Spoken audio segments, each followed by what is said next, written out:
I was letting him crash at my house, and he never paid rent, and he borrowed $2,000 that he said he would pay me back the next day. I had a problem with substance abuse.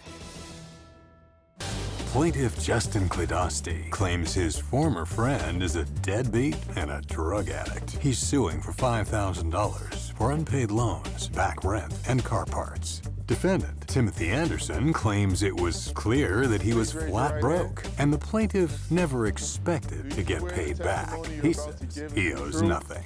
The whole truth and nothing but the truth? Yes. Yes. Thank you. Good morning, Your Honor. Morning, Najee. This is case number 072 on the docket, Klidosti versus Anderson. Thank you. You're welcome, Judge. And let's see what we have here. We have the plaintiff, Justin Klidosti. Justin, why don't you start? I'm suing Tim just for car parts. Back in 2018, I was having some work done to my car. I gave Tim my BMW to work on, and in the process, he ended up driving it because his car was broken down. He ended up driving it for 7 months while he was fixing it / using it. I had an extra vehicle that I could use, so it was no problem. At that point in time, at the end of the 7 months, Tim ended up crashing and totaling the car.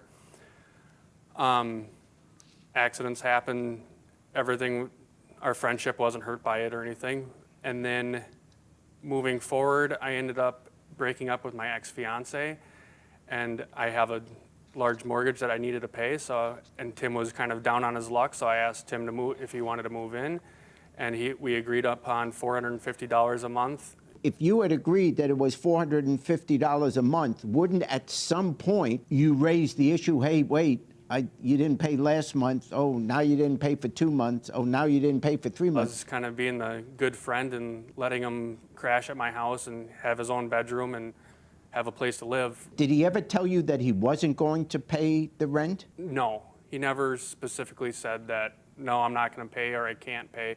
In the process of living with me, he would borrow money for gas, tow trucks, parts for cars that he was working on in my driveway, random bills, and the largest one was for $2,000 that he said he would pay me back the next day, and then I ended up buying. Just if he never was paying you the $450 a month rent that you had said, was fair for him to pay, when he asked for another $2,000 as a loan, why would you think that he'd be able to pay you back the next day $2,000 when he hasn't even paid you the rent yet? The $2,000 that I borrowed him was in like the first week of him living with me, so the conditions were never set up until after the fact.